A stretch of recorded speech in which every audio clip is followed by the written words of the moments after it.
Hi, this is Sherry from Books and Radio Plays. Today is a book haul and what books I've read and what books I'm reading because I only have 3 books in my book haul. These were sent by my friend. I don't know if she wants to remain anonymous, so we're going to leave her anonymous for right now. But we're both part of a online book reading club, and she sent me these books. 2 of them I was expecting. One was a wonderful surprise. Um, Now, first of all, I want to apologize for sniffling, but unfortunately, I'm suffering a rather major allergy attack. So you're going to hear me do that a lot. Okay, 2 books I was expecting. The one to the right, Tragedy at Law by Cyril Hare. I knew she was going to be sending me. And this is I didn't think this was his first mystery. And it's mostly about the legal profession and a murder within the legal profession. And so I wanted to read it. I couldn't find it at a reasonable price, and I told her, and she read it for the group, and she really wasn't thrilled. So, um, so she sent it to me, and she hopes I'll be thrilled. So I think I will. The next book is George Simeon's The Cellar of the Majestic. Not sure where in the migrant this one falls into. I've never read one. This is a book that was originally written in French. So it's a book in translation. I love reading mysteries that are translated from other languages. And I've been wanting to read this for a long time. One of the Maigret books. I've also been wanting to watch the TV series. There's 2 different TV series of it, and I still haven't watched either of them. So, this is a great impetus. Thank you for sending it to me.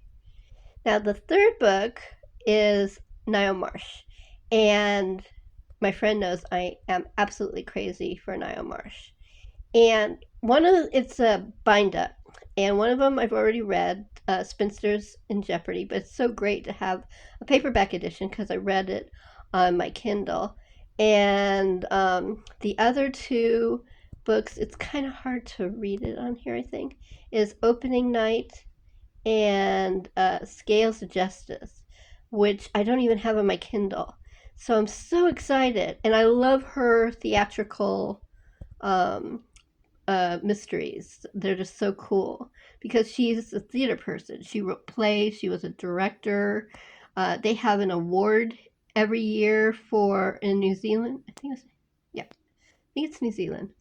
In New Zealand, both for a book that you can win for writing a book, you can win a Niall Marsh Award, and for a play, you can win a Niall Marsh Award. That's how important she is to New Zealand. And so I'm so excited. I have 2 more books to read from Niall Marsh, and I didn't even have to buy them. I have a whole lot of Niall Marsh still in my Kindle to read too. So, it's like my ECR Lorac. I have so many books in there to read. But I love them. I love them. I'm so excited. So this is my teeny tiny little bitty book haul.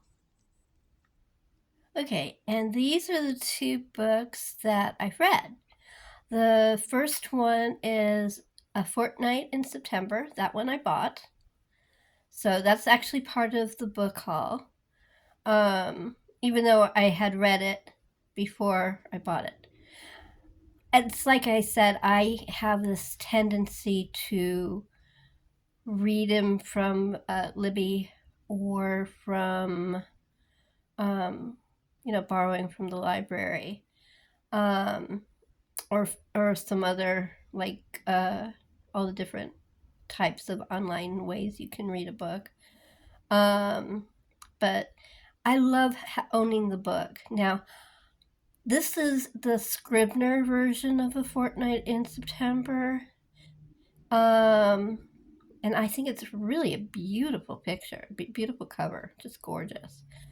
But I also really, really, really want the Persephone book. At this point, I can't afford it yet. So this is what I got. And I'm not unhappy with it. I think it's gorgeous. And next to it, I got this. It's so funny. It's such a funny story. I had this book on hold from the library for a long, long, long time. And everybody's, have you read Marble Hall yet? No. Have you read Marble Hall yet? No. It's still on hold. So one of my friends got tired of hearing, no, it's still on hold. And she sent me this really absolutely stunning English edition cover of Marble Hall Murders. I love both these books very, very much. They're very, very different. Fortnight in September is about a family who is doing their annual summer retreat in the same place they always go, staying at the same I forgot what they call it's like a bed and breakfast that they always go to. And the family's getting more mature. The mom and dad, they all have their own insecurities, the mom and dad are like, the dad is worried about his work, and he's worried he's getting old, and he got kind of pushed out of his cricket club, and he was very upset about that. And the mom is the only member of the family who hates the summer holiday. She pretends to like it because the rest of the family love it, but she hates it. So she doesn't swim. She doesn't like to take long walks. She usually just sits there and does like needlework or knits or something. It's just kind of sweet. And then the two older children are going through very important changes in their life. The oldest son has just graduated from college, did very well, and his dad got him a job at a firm in London, and he hates it. And so he's trying to figure out what to do. And the daughter, she's a lovely girl, but for some reason the men on the island haven't really noticed her, and she hasn't made any friends on the island, female friends. So for the first time, she meets this girl, and they become friends. It's like a big deal. And then she discovers through hanging out with this girl that men do like her. It's just innocence and sweetness and coming of age and all that. And then there's a little boy, all he wants to do is take his pail and his spade and play on the beach. And he has his yacht, which I assume is like a little toy boat. Anyway, so it's a really sweet, adorable, very positive, cozy, this one I can call cozy book. Now, this is very not a cozy book, Marble Hall Murders. It is this is the third part of the Magpie Murders. Magpie Murders, Moonflower Murders, and now Marble Hall Murders. I'm not sure if it's the last one or not, because he's said different things in different interviews. but it is a hell of a book. I think this is my favorite of the three, and before it was um, Magpie Murders was my favorite. I mean, I like Moonflower, but I still love Magpie. But this one's really, really different. Really different. Basically, what happened is Susan is in London, and she's working for a publisher freelance, and he has a editor job, and it's a continuation novel of the Punt books, and she doesn't want to do it. She doesn't want anything to do with Alan's book and all the stuff he put her through. And so the kid who's writing the book, I mean, I think he's like 30, but he might be younger. I don't remember. He talks like a little boy, so it's hard to remember what his actual age is, but he's the man. He is the grandson of a very famous children's author who writes very popular children's stories, a series of children's stories that's very beloved. And he hates her. He lived with her for several years with his family, and she had a compound um, uh, on the French Riviera, and he hates her. And this is all in the beginning, so and basically he has hidden stuff in the book, very much like Alan did, of stuff that shows who he thinks killed his grandmother. And I don't want to tell any more because anything else I say will give away storyline. That's about all I can tell. But Susan gets in really, really deep trouble in this one. I mean, really, really deep trouble in every way you can possibly get in trouble. If you're involved in a murder mystery, she is in trouble. That's all I'm going to say. But both of these are great books. Highly, highly, highly recommend. Definitely, definitely get them. They're great.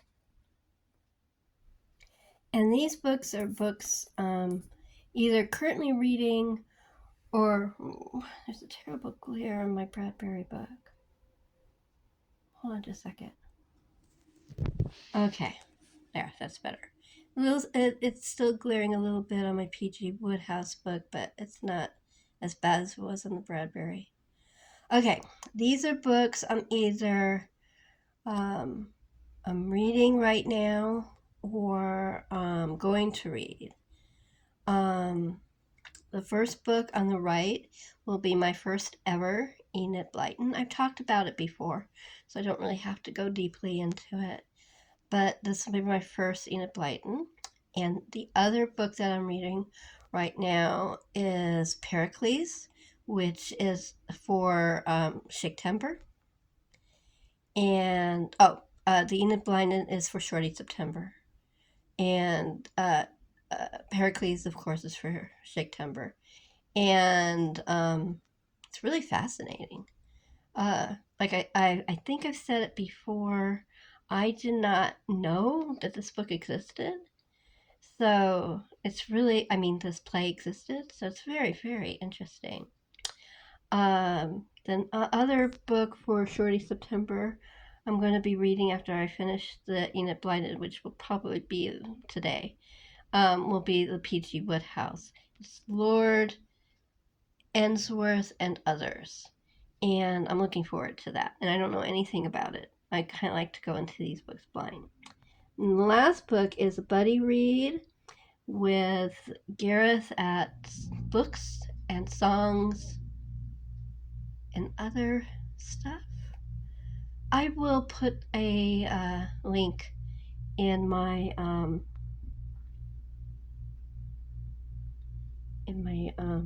my description It'll be my second read.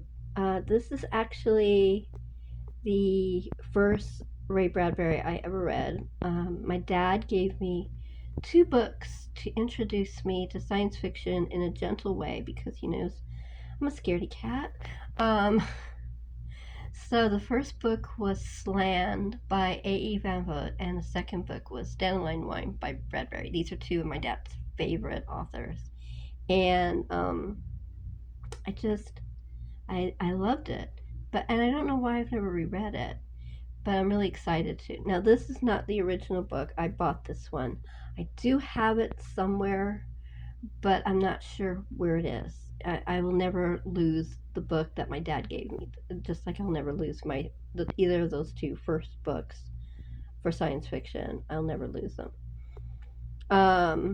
So that is, I'm looking forward to it, of rereading it. I know I loved it, but it's been such a long time, I don't remember it at all.